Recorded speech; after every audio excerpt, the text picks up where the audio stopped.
So I just wanted to say, and there'll be a lot more said, but just for now, it's a life well lived.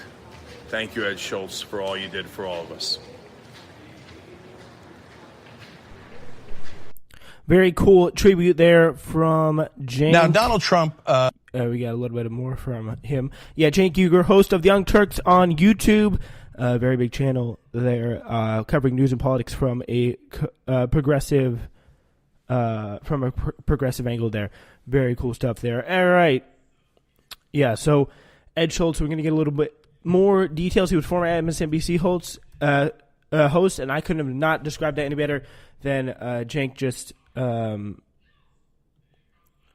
former fiber and MSNBC host.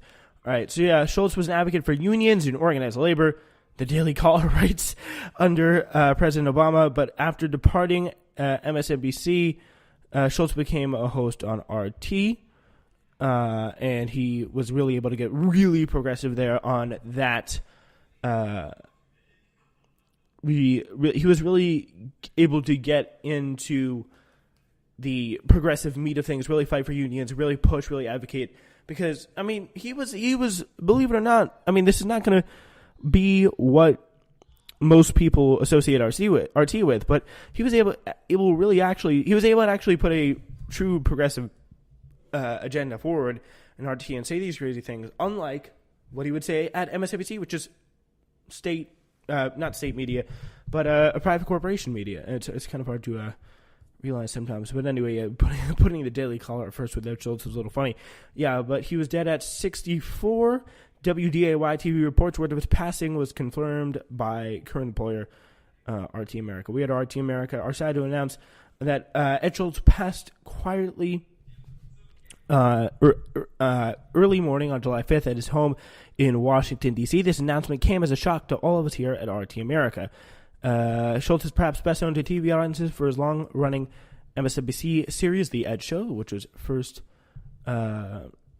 launched in 2009. He was let go in 2015, and later alleged that his firing was the result of a 2016 support of his 2016 Democratic presidential candidate Bernie Sanders. Schultz then returned to television as a lead news anchor for RT America. He also served as the host of the nightly news program, News with Ed. Schultz began broadcasting his broadcasting career as a sportscaster, actually, working in Fargo, North Dakota for TV stations in the 1980s. And his political views shifted from conservative. He started in 1992 in conservative talk radio. And so he came from that conservative place. He came from that kind of North Dakota Rust Belt kind of working class place where he made the switch then in 2000, where he began identifying as Democrat, and then he went on to host the nationally syndicated Ed Schultz Show from 2004 to 2014 for a period of time, which coincided with his stint at MSNBC. So yeah, there is that report from TV Line, gave us the breakdown of Ed Schultz's long and storied career. Yeah, so a lot big up to R.I.P. to the big homie Ed Schultz there. Anyway, yeah, we move on now to the same Alexandria Ocasio-Cortez. On the same day, Alexandria Ocasio-Cortez won an upset victory in her primary against Wall Street-friendly incumbent Joe Crowley, one of the most powerful Democrats in the House. New Yorker, nearly 50 years her senior, fed rumors that he would seek the highest office in the land. Aside from pouring $80 million to support a set of hand-picked Democratic congressional hopefuls, the billionaire former New York City Mayor Michael Bloomberg once again seems to be angling to run for president. Business Insider columnist Daniela Greenbaum took the opportunity to assert Democrats need to choose. Are they the party of Alexandria Ocasio-Cortez or the party of Michael Bloomberg? She sided with the latter, but the question is a valid one. The differences between Bloomberg and Ocasio-Cortez are difficult to stuff into a single paragraph, but this Intercept article does do a nice job of summing it up. He's one of the richest men in the world who made his fortune on Wall Street, and his tenure as mayor went out of his way to make the financial sector feel at home. He was also the stop and frisk candidate. Whoa. Gotta love it. Gotta love it for the stop and frisk candidate. Big up.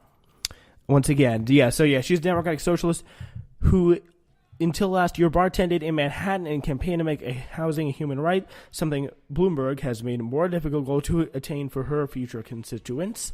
So thanks for that. But one key difference might be less obvious and a bellwether for climate politics post 2018. If a blue wave sweeps the Democrats back into power in Capitol Hill, how do they plan to tackle climate change? Since leaving his post, Bloomberg has adopted climate change as one of his pet causes, becoming one of the world's most well-known advocates for quelling rising temperatures. He's funded efforts to shutter coal-fired power plants, and when the Trump administration announced it would pull out of the Paris Climate Agreement, Bloomberg offered to pick up the tab instead. He co-authored a book on the subject with former Sierra Club head Carl Pope, cheerily titled The Climate of Hope. Pope writes the book called The Climate of Hope. Nice rhyming there. Anyway, yeah, so the good thing is there seems to be finally, and this is so far turning out to be a pretty optimistic show instead of just the random breaking news that had Ed Schultz pass away there. Very unfortunate story there. But still, we do have a lot of things to look forward to. But that's very optimistic. So we got some Democrats, Kara Eastman, Randy Bryce. They actually care a little bit more now. Yeah, I recommend you check out that Intercept article a lot. It's very good. All right, now we will be moving on. We got a lot of stuff, a lot of stories to cover. Anyway, yeah. So we have a new. Before we move on, though, I do want to give you this. We do have for you today a little treat, courtesy of the news and politics site Splinter. There's a group the Trump administration cannot stop obsessing about. We are throwing MS-13 the hell out of here so fast. What was the name? MS-13, horrible people. We're liberating our towns and we're liberating our cities. Can you believe we have to do that? MS-13 is the Trump administration's main reason for its relentless crackdown on undocumented immigrants. But it's not exactly the foreign-born threat the Trump administration. So we started in the streets of Los Angeles. Down on undocumented immigrants. But it's not exactly the foreign-born threat Trump makes it out to be. MS-13 didn't start in Mexico or Central America. MS-13 started in the streets of Los Angeles. This is Alexander Sanchez, a former member of MS-13 who now works to keep kids out of gangs. MS-13 in the 80s was not seeking to become a gang. Many of us were into heavy metal music, so we weren't typical using gang attire or language. In the 1980s, refugees like Alexander fled Central America's bloody civil wars. Some of those young refugees connected with each other in Los Angeles and formed MS-13 as a way to protect themselves from rival gangs. Initially, we weren't seeking the attention on a national or international level. We just wanted to be left alone and live within our own neighborhoods, and whoever attacked us, we attacked back. It wasn't until U.S. authorities started deporting members of MS-13 back to their native countries that the gang spread internationally. Today, the group has about 30,000 members around the world, including over 10,000 in the U.S. There's no doubt that MS-13 is dangerous, but there's little evidence that shows that the group is more dangerous today than it was in the past. So why does Trump keep ramping up the fear? Their issue is open borders. Let MS-13 all over our country. History shows us that deportation crackdowns under Bush and Clinton only helped MS-13 grow. If Trump and Sessions continue this rhetoric around targeting animals or trying to dehumanize our youth, we're going to see ourselves in a human rights crisis never seen before. Because you have to understand that those countries don't have the infrastructure to receive all these people being deported or the will to give a safe space for these children. Even law enforcement officials say that the crackdown on MS-13 is disproportionate to the actual threat the group poses. The chief of police in Montgomery County, Maryland, an MS-13 hotspot, told the New York Times, MS-13 is certainly a threat, just not the one the president is making it out. Horrible. Right, before that got caught up there, who's pretty much saying it's not the threat the president is making it out to be. Yeah, so very interesting take there on the politics. Politics the president playing around MS-13. The Democrats, the conservatives, always like, oh my gosh, they're politicizing gang violence at the border, yada yada yada.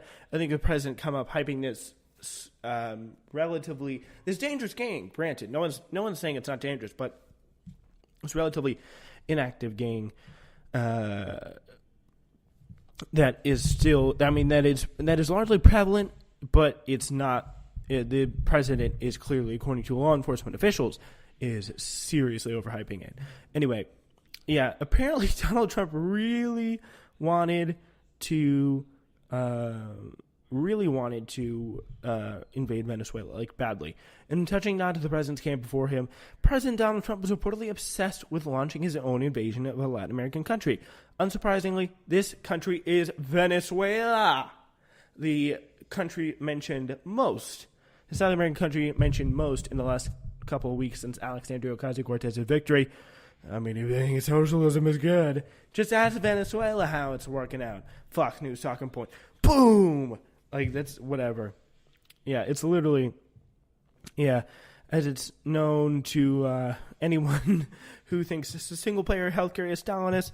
Well, what about Venezuela? Last August, Trump caused a stir by saying he wouldn't rule out a military option in the country where there has been a significant political unrest during the government of Nicolas Maduro, with the effects of an oil crisis have been exacerbated by the effect of sanctions by the U.S. In May, Maduro was controversially reelected to a 6-year term. The opposition candidate eventually finished as the runner-up, was reportedly threatened with sanctions by the U.S. for running. Yeah, so that's interesting. It's worth noting here, in 2002, Venezuela's previous leader, Hugo Chavez, survived a coup which allegedly linked to the Bush administration, whose officials met with opposition leaders in the months leading up to the attempt. Chavez, who died of cancer in 2013, also repeatedly suggested that the U.S. was trying to assassinate him.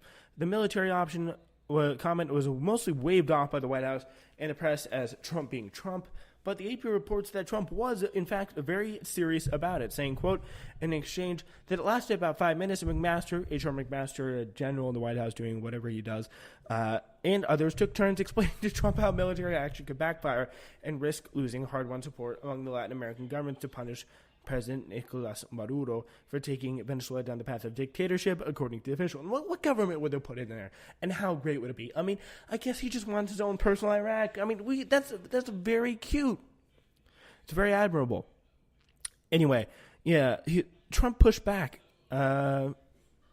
Although the AP continued to say, although he gave no indication he was about to order up military plans, he pointed to what he considered past cases of successful gunboat diplomacy in the region, according to the official, like the invasions of Panama and Grenada in the 1980s. The idea, despite his aide's best attempts to shoot it down, would nonetheless persist in the president's head. Remember last week, Vice President Mike Pence demanded in Brazil that countries in Central and South America respect America's borders and sovereignty. But there's more here. Then in September, on the sidelines of the UN General Assembly, Trump discussed again, at this time at greater length, in a private dinner with leaders from 4 Latin American allies that included Santos. Let's see, who is Santos? I have no idea who that is. I think he's a official somewhere from some Latin American country. Just keep him as that. The same 3 people said, and Politico reported in February, the U.S. officials said Trump was specifically briefed not to raise this issue and told it wouldn't play well. But the first thing the president said at dinner was, my staff told me not to say this. Trump then went around asking each leader if they were sure, absolutely sure, they did not want a military solution, according to the official, who added that each leader told Trump in clear terms that, yes, they were sure. They were sure there was no military option that should be necessary. Eventually, McMaster would pull the president aside and walk him through the dangers of invasion, the officials said. If it makes you feel any better, McMaster isn't there to talk him off the ledge. Instead, we have John Bolton.